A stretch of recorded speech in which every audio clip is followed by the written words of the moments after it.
Hello, my name is Nick Embleton. I'm a consultant neonatal pediatrician from Newcastle upon Tyne in the United Kingdom, and I'm also a professor of neonatal medicine at Newcastle University. And I'm going to be speaking today on the impact of nutritional interventions on growth and neurodevelopmental outcomes of the preterm infant. We have an active interest in a lot of research, and you can visit my research page on www.neonatalresearch.net. And as I say, we've had an interest in nutrition for many years. We've been involved in many collaborative randomized controlled trials. We do a lot of work looking at the microbiome and the metabolome. We've been very interested in the composition of breast milk, particularly the role of immunoglobulin A, bacteriophages, which are the virus present in normal cells, the role of human milk oligosaccharides. We have a major interest in necrotizing enterocolitis, and I will be talking about this in one of my subsequent lectures. We've also collected long-term metabolic outcomes in the children born prematurely. And we also have a large biobank of samples of stool and urine and breast milk that we use to conduct our studies. And we come from here, the northeast of England, up here on the northeast coast. Beautiful city with a big river, lots of bridges. We're famous for a beer called Newcastle Brown Ale. We have beaches with lots of castles. We're famous for a football team that plays in black and white. Now, when we think about feeding preterm infants, of course, we're very focused on the importance of helping these babies survive. We want to reduce disease, particularly necrotizing enterocolitis and sepsis. We want to ensure the babies grow normally. We want to optimize long-term brain outcomes. We also want to think about nutrition and growth in the context of the baby being part of a family. Now, in my 30-year career in neonatology, I've seen many improvements in nutrition of premature babies, and this has led to important advances in survival for many of these babies. But as more and more of these babies survive, their nutritional needs become more important and more complex. If we consider that in high resource settings now, so typically in units in the UK and Europe, baby born at 24 weeks gestation, more than 50% of these babies survive. And when we say 40 weeks gestation, let's remember that 40 weeks post-menstrual age really just means 22 weeks of gestation. So many of these babies are born at less than 60% of full in utero gestation, yet the majority of these babies still go to normal school. And one of the most important points from the lecture today is that human milk improves brain outcomes over the life course. And human milk, particularly mother's own milk, remains one of the most cost-effective interventions in neonatology. But we're faced with a challenge. On the one hand, we want to optimize survival, but we also want to optimize growth and ensure that long-term outcomes, particularly metabolic and brain outcomes, are optimized, because how you feed babies in early life impacts on many of these chronic diseases. But as well as optimizing growth, we also want to avoid diseases such as necrotizing enterocolitis. Many people have considered this as the neonatologist's dilemma.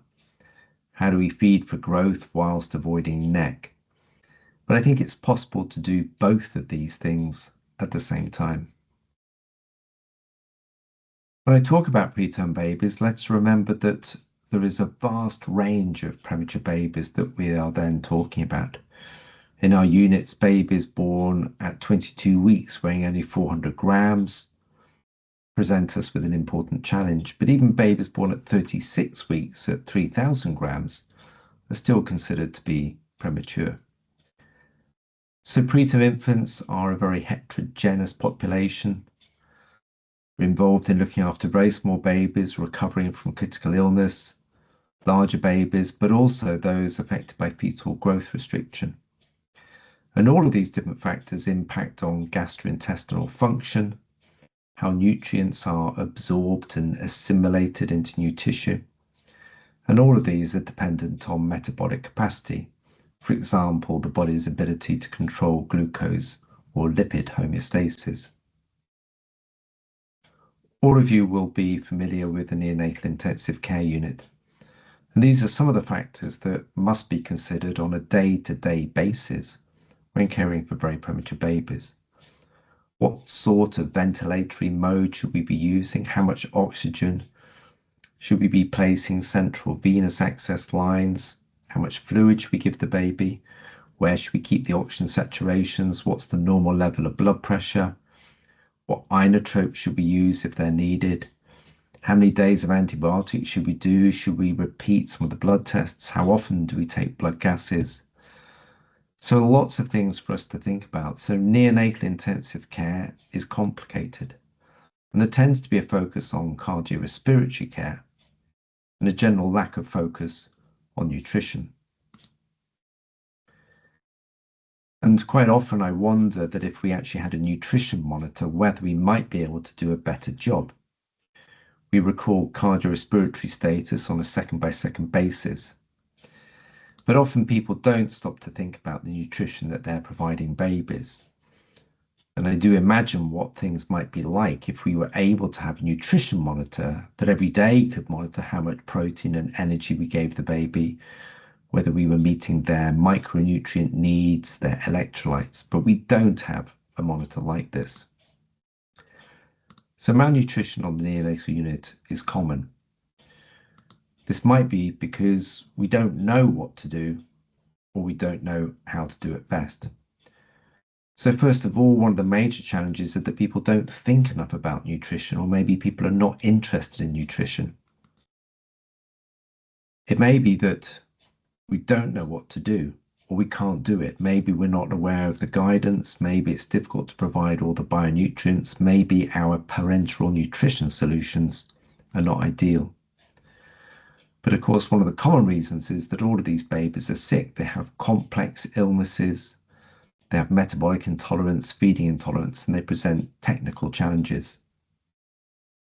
And we can address some of these challenges through activities such as guidelines and audit, leadership, quality improvement, importance of running observational studies and randomized trials, but also the importance of working together as multidisciplinary teams, clinical experience and better monitoring, and further research.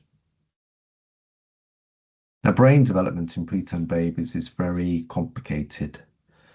There are many time-dependent, overlapping neuronal processes, and these must happen in a coordinated and sequential fashion.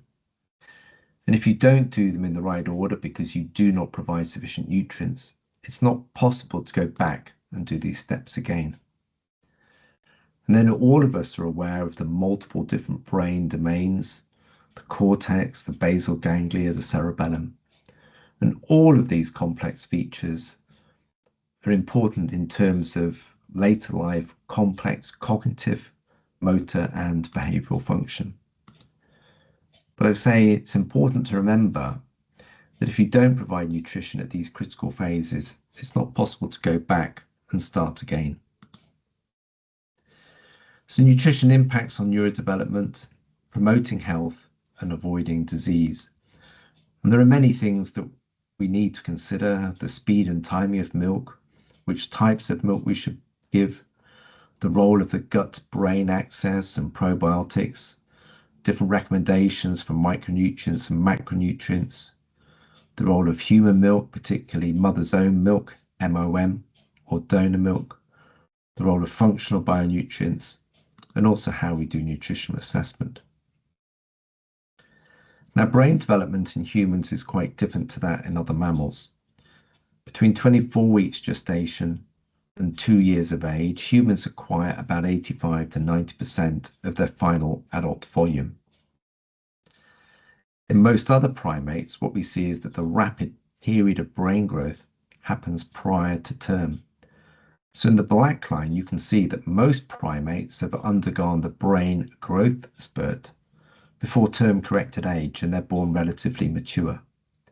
Humans, on the other hand, are born relatively immature with a rapid period of brain growth in the 3rd trimester, but also in the first few months and 1 to 2 years of ex utero growth. And in humans, when we think about nutritional physiology, placental function, breast milk composition, we realize it's all about the brain. Here I show you the skull of a rhinoceros, and what you can see is that although the rhinoceros has a very large skull, they actually have a relatively small brain. However, humans, the brain fills the entire cranial cavity. Here's another way of looking at it. On the x-axis, I show you body weight on a logarithmic scale, up the y-axis, brain weight on a logarithmic scale. And we see that most mammals plot out on that average line. But humans are off the scale, and compared to most other mammals, the human brain is 10 or 20 times as big relative to our body weight. And although we have a massive period of brain growth between 24 weeks and 2 years, there are lots of different processes happening and many different nutrient mechanisms. Throughout the 3 trimesters of pregnancy, we have neuronal migration. Starting in the 2nd trimester, we have apoptosis, the programming of cell death, which is necessary for normal neuronal development.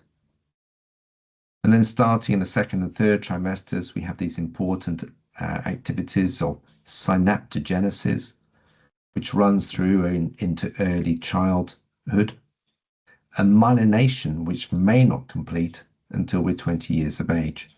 So lots of different overlapping neuronal processes. And we now know that many of these neuronal processes are controlled by growth factors, particularly, for example, insulin-like growth factor 1, IGF-1, which controls many of these neuronal processes. And we now have direct evidence that the macronutrients that you supply impact on the levels of IGF-1. I just want to emphasize how dramatic nutrient requirements are in preterm babies. You all know in Colombia of Egan Bernal, who won the Tour de France in 2019. And Egan Bernal cycles up and down mountains every day for 3 weeks. And during this competition, he consumes about 7,000 kilocalories a day. He weighs just under 70 kilos. So Egan Bernal requires 100 kilocalories a kilo a day to cycle up and down mountains. In comparison, on the neonatal unit, most of our premature babies require about 120 to 130 kilocalories a kilo a day. So babies on the neonatal unit require 20 to 30% more energy than that required to cycle up and down mountains. And a significant proportion of this energy expenditure is in the brain. Let's just think about the body stores in a premature baby. Here on the x-axis, I show you gestation from 24 weeks to 40 weeks. And up the y-axis, I show you body weight. What you can see is that minerals, calcium, phosphate, and magnesium only represent about 1 or 2% of body weight. Lipid is only about 1 or 2% of body weight at 24 weeks gestation, but this increases to 15% at a term-corrected age. And protein represents about 10 or 12% of all body weight. But the most important contributor to body weight is water. And you can see that at 24 weeks gestation, a baby is composed of about 90% water. So a baby born at 500 grams really only has about 50 grams of dry tissue. So this baby that we had on our neonatal unit a few years ago was born weighing only 350 grams. So this baby must survive ex utero with less than 40 grams of lean tissue. Yet still, it's possible with good nutrition for him to develop relatively normally. If we just think about how much energy is available, we have 50 grams of non-hydrated tissue in a very premature baby, about the same as a chocolate bar. They both weigh about 50 grams. They both contain about 250 calories. But the available energy in a premature baby before he would die from malnutrition is maximum 50 calories and maybe even less than that. So we can think that premature babies are one bite of a chocolate bar from death due to malnutrition. Now, nutrition is complicated. I've told you that babies have high demands and limited stores, and they're very heterogeneous. And every day we must consider all of their nutrient requirements, the need for sodium, iron, fatty acids like docosahexaenoic acid, whether we should be using donor milk, the role of IGF-1, human milk oligosaccharides, insulin, glucose, formula milk. There are many, many subjects for us to consider. So this is very complicated. So how do we simplify this and put the nutritional needs into different groups? Well, I want to emphasize that nutrition is more than nutrients. We spend a lot of time thinking about the amount of nutrients we give babies, macronutrients like proteins and fats, but also micronutrients. But these are only one element of nutrition. We must then think about all the functional bionutrients, for example, human milk oligosaccharides and growth factors, hormones and enzymes. We then need to think about the microbial aspects. These may be the microbes provided in breast milk or given as probiotics, but also the microbial aspects from the environment.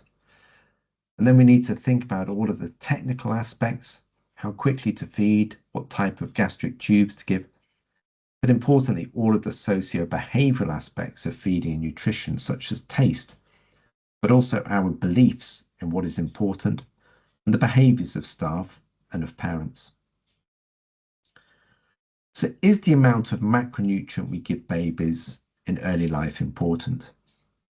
As I say, we want just to start thinking about nutrients and we can come to the other aspects a bit later.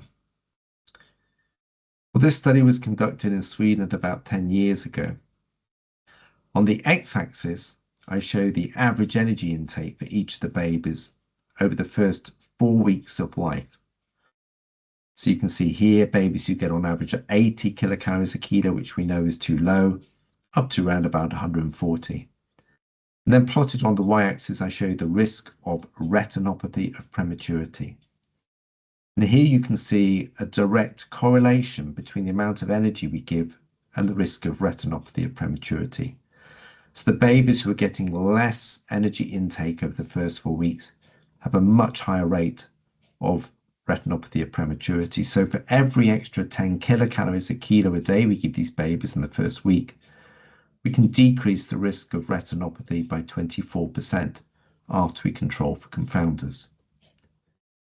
The reasons for this are probably quite complicated. We know that retinopathy of prematurity is associated with high oxygen deliveries. These may suppress growth factors such as VEGF and erythropoietin. But prematurity itself, as I told you, suppresses IGF-1 levels. And it seems that low energy suppresses IGF-1 levels, but also interferes with normal vascularization. In this study from Norway, they recruited 44 babies and they randomized babies to getting enhanced nutrition. So they gave extra amino acids, extra lipid, extra protein, and then they conducted MRI brain scans at 40 weeks corrected age.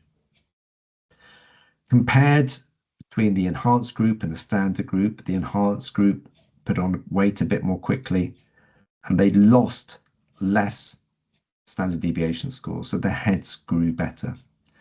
But most impressive were the changes on the magnetic resonance imaging scans, where they showed better growth of the superior longitudinal fasciculi.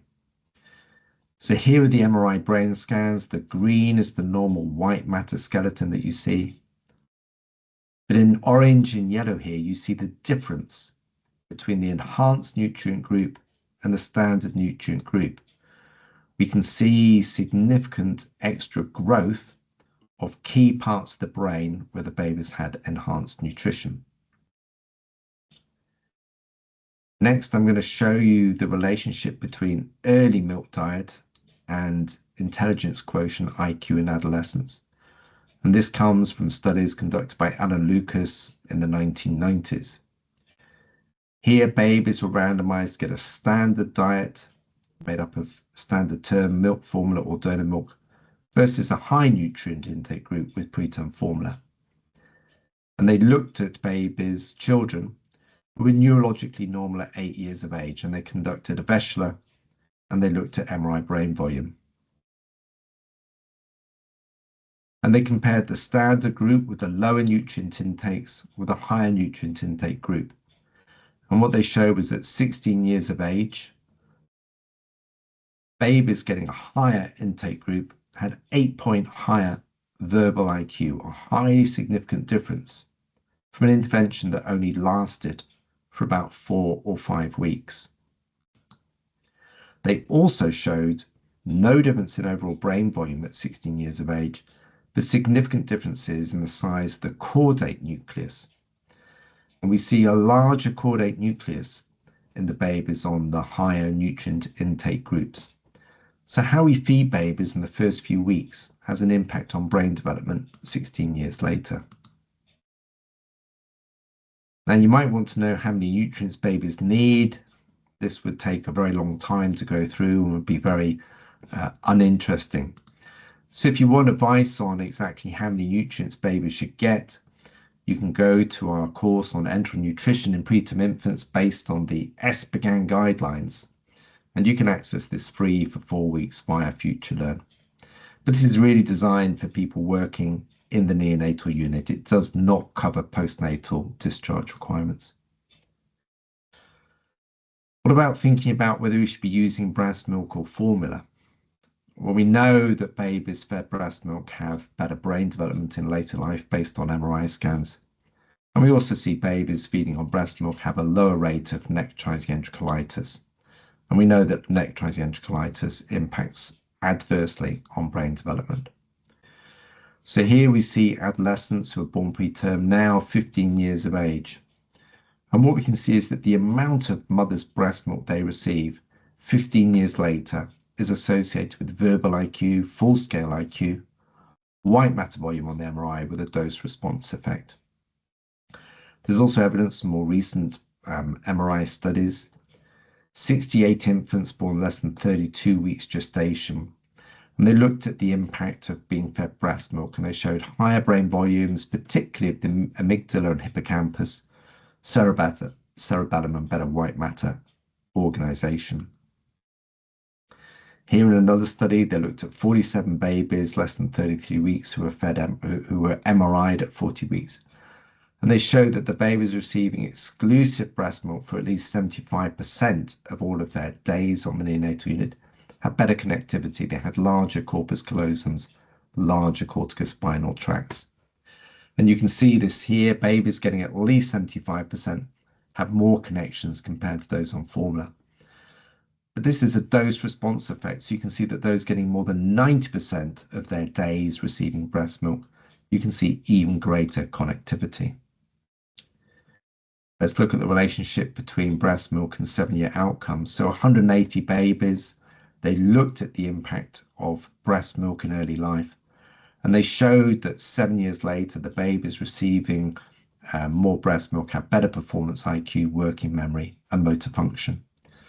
So for every extra day where breast milk makes up at least 50% of the intake volume, IQ was 0.5 points higher.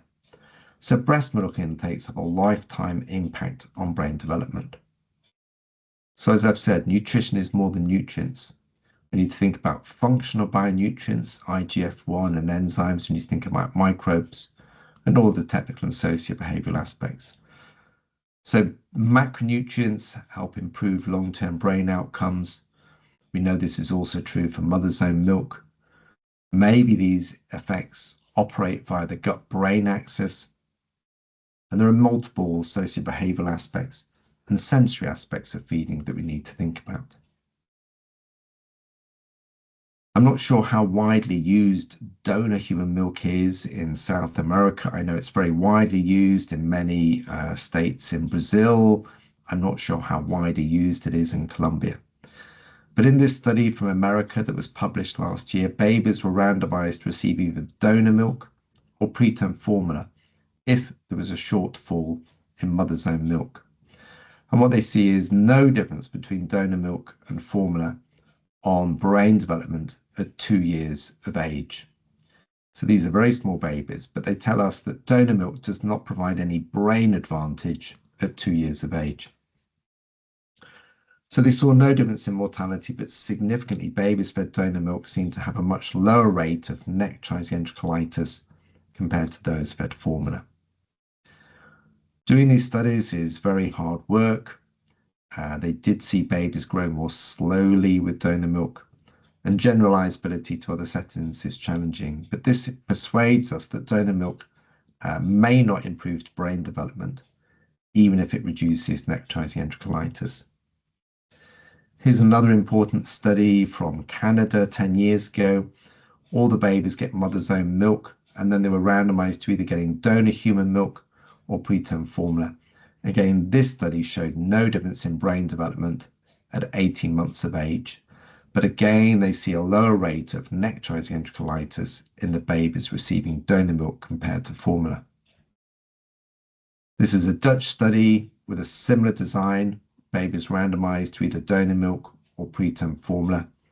Again, in this study, they saw no difference between the babies getting donor or formula in the primary outcome. And primary outcome was death, NEC, or sepsis. But in this study, many of the babies were getting high amounts of mother's own milk.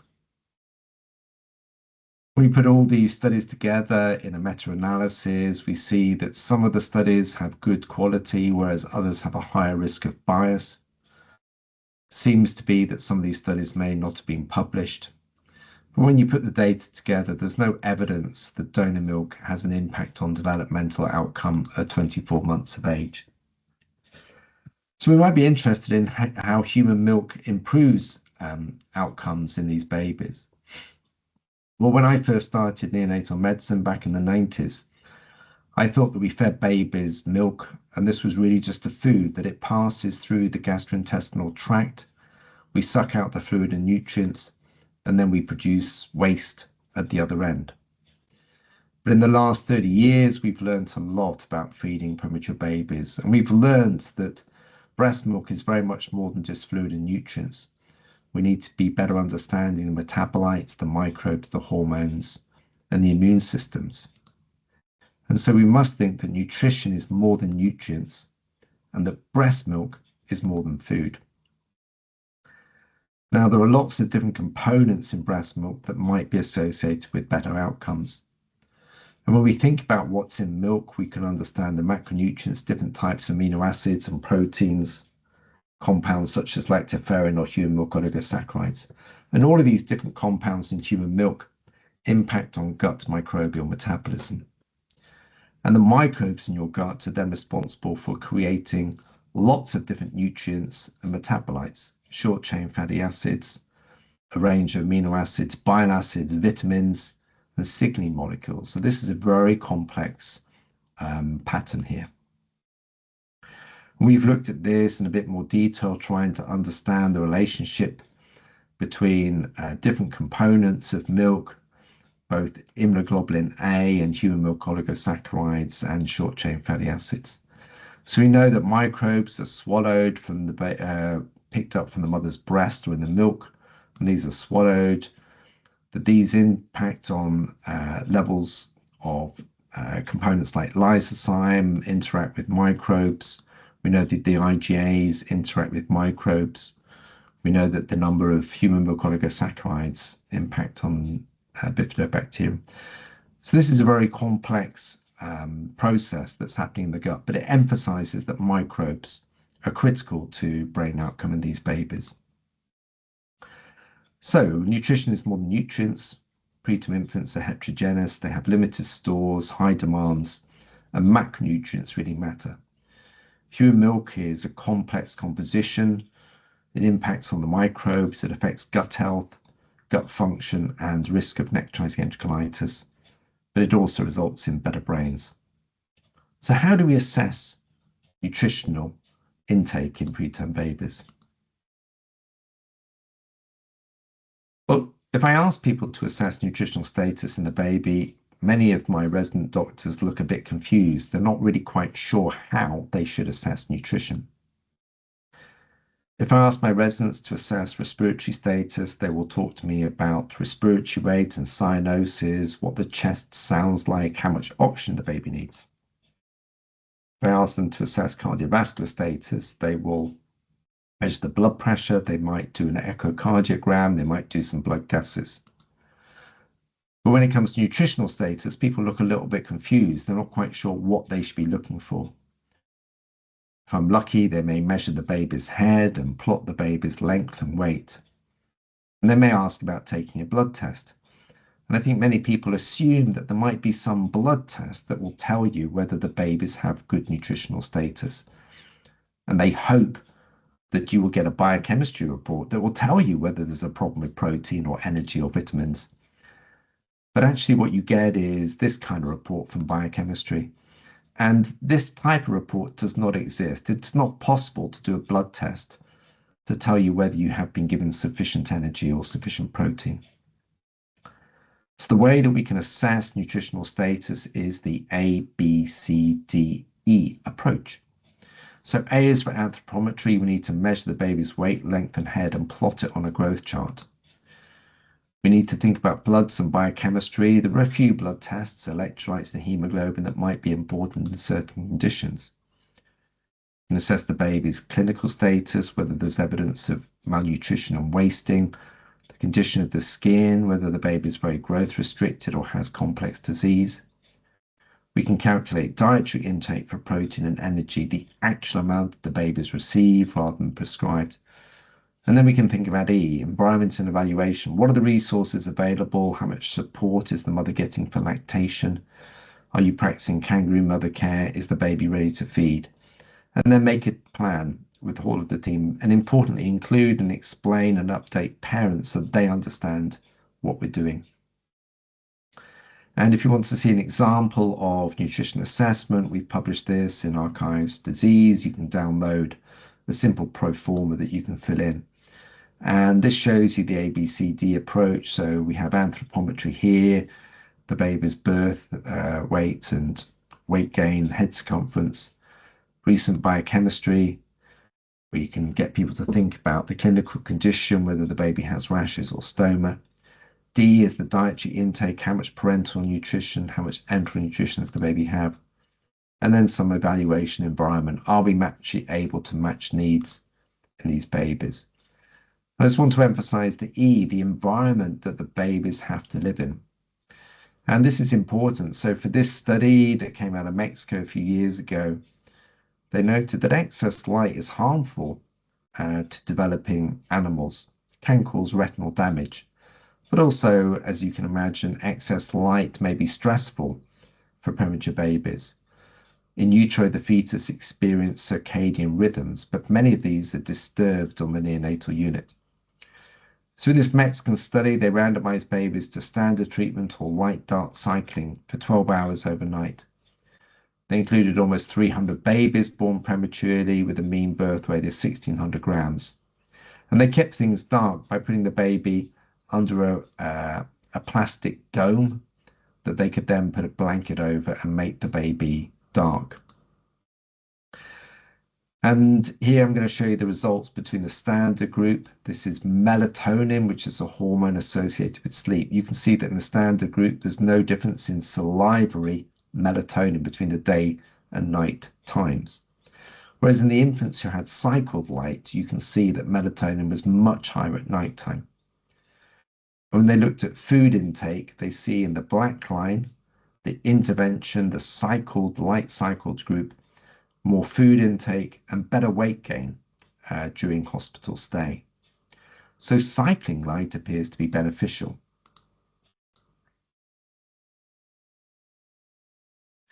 So when we think about ABCD, I want to emphasize the importance of the whole of the multidisciplinary team, and that improving nutritional status is a team effort. We need to think about macronutrients and micronutrients as well as mother's own milk. We need to act as leaders to educate and inspire. We need to think about belief and behavior, how we educate and support parents, the importance of guidelines, policies, and quality improvement initiatives, the importance of research and collaboration, and then advocate on the neonatal unit in hospital and society for good nutrition of babies. Now, as I mentioned before, we've created an online course that some of you may find interesting. This has now been completed by about 3,000 people from 100 different countries around the world. This 12-hour course will take you through many more aspects of nutrition on the neonatal unit if you're interested. And it's broken down into 4 weeks, so I won't go through these in detail. But each of these steps takes about 5 minutes to complete. And you can read about gastric residuals and feed rates and gastric tubes, donor milk and growth. Now, I just want to think about breast milk a little bit more as we draw to a close. Now, the evidence is not always consistent for childhood, but generally, data show that babies who are breastfed have lower rates of diabetes, asthma, obesity. In later life, they have lower rates of Alzheimer's if you're breastfed, lower rates of Crohn's and ulcerative colitis. And again, there are many advantages for the mother, that the mother who breastfeeds has a lower risk of type 2 diabetes, breast, ovarian cancer, and osteoporosis. And there are likely to be multiple mechanisms involved. And this diagram just gives you an idea of how many different complex mechanisms may be involved in breast milk, creating long-term brain advantages for babies. So I want to think a little bit about the role of human milk in regeneration. The possibilities here are really limitless. We know that breast milk might provide personalized nutrition for the baby. But breast milk's likely to be involved in repair of damaged brain, repair of damaged gut, but also in immune response. And there are multiple different mechanisms here that are relevant to our babies. And I just want to think a little bit more about how breast milk might improve outcomes. So for healthy preterm babies, we know that they need to grow very rapidly and appropriately. Nutrition might be important in repairing damaged tissue, for example, for babies who've had an intraventricular hemorrhage or necrotizing enterocolitis. This is also important for term-born infants who may also need brain repairs, for example, following hypoxic ischemic encephalopathy. So the regenerative potential of human milk may involve the nutrients, the proteins, zincs, these kind of compounds. It may involve microbial compounds such as postbiotics. All of these bionutrient aspects that impact on the connectome, importance of bonding and attachment after the trauma of the neonatal unit, and the sensory aspects of breastfeeding. But I just want to finish off thinking about the cells in breast milk and what else is in breast milk when you look at it. And I want to talk a little bit about extracellular vesicles and cells. I won't talk about milk fat globule membrane in any great detail. But when you look at human milk down a microscope, when you see formula milk, it's very homogeneous. But in human milk, you see these large circular shapes. Some of these are cells. They may be stem cells. They may be immune cells. And some of these are the fat globules. So you can see immediately that human milk is very different from formula milk. So extracellular vesicles you may not have heard of, but these are small vesicles that float around in all of our body fluids, including the blood. And these vesicles contain DNA and RNA, lipids and metabolites, and a whole layer of cell surface proteins. And there's a lot of science here that I'm not going to go down into in detail, but we know that exosomes impact on intercellular communication. But remarkably, these tiny vesicles, these exosomes, seem able to cross biological barriers. They reach the blood and peripheral tissues, so vesicles ingested from the mother's milk seem to translocate into the brain. They survive degradation in the gut, and they contain a lot of nucleic acids, as well as many DNA, RNA compounds, as well as microRNAs. These are small strands of genetic material involved in protein synthesis. And when they've started to do this work and look at the different proteins in milk, we can actually see that the breast milk proteome, this is all of the proteins in breast milk, there seem to be almost 3,000 different types of proteins in breast milk. And of these 3,000 different proteins, 600 of these appear in these tiny extracellular vesicles. These are proteins that were not thought to be present previously in breast milk. And they seem to be involved in multiple molecular functions and biological processes. In experimental studies, if you feed exosomes, you can see improvements in neurodevelopment. They've done this in where they fed cow milk to mice. They've seen impacts on appetite and multiple different brain processes. This is really just emphasizing that these tiny vesicles in milk may impact on brain development. And there are literally trillions of vesicles in milk with multiple mechanisms. They may impact on gene regulation. Very strong data now from animal studies. Milk fat globule membrane is a very unique compound that is not present in formula milk. And this is the membrane that wraps around the triglyceride core, the fat molecule in breast milk. And what you see is this unique tri-layer structure. There are 3 layers to it here. There's the one layer that wraps around the triglyceride. But when this fat molecule is extruded into the breast milk duct, it picks up a layer of the breast milk cell itself. So we have the one layer where the triglyceride is formed inside the cell. As this pushed outside the cell, it picks up these 2 extra layers. And these layers contain a whole range of proteins and enzymes that are thought to be very important in brain development. And finally, let's think about the cells. Many of you may have heard of Papanicolaou, who was the first one to describe the presence of cells in breast milk. And he thought at this stage that many of these were leukocytes or white cells, but actually many of these have been shown in the last 20 years to be stem cells from various different lineages. And it seems that trafficking of mother's cells to the infant starts in utero but carries on via breast milk. So somehow stem cells in breast milk that belong to the mother are able to traffic into the baby. Now, there may be lots of different immune cells and lots of different stem cells there. And the amount of stem cells depends on the stage of lactation. And so the proportion of cells in breast milk changes during pregnancy. And there are lots of different factors that might impact on the cellular composition and proportions in babies. But what we know is that about 15% of all the cells in breast milk are stem cells. And these stem cells can be taken out of breast milk and put into experimental models where they can be shown to grow into what's called a mammosphere. So this is a hallmark feature of a stem cell. This shows us that breast milk contains stem cells. So as well as all of these lactocytes and other types of cells, we see these stem cells that come from the blood system or from the mother. These enter the gastrointestinal tract in the milk, and then they are absorbed. And these stem cells can traffic to various organs, including the brain. So this might be one important reason why babies do better if they're fed breast milk. And there are really lots of cells. So we see here that the number of cells decreases as lactation continues. But there may be somewhere like 10,000 to 13 million cells per 1 ml of breast milk. The higher levels in colostrum, there's a lot of variability, but many of these cells are still viable. So if you do the maths, you can work out how many cells the baby is going to get.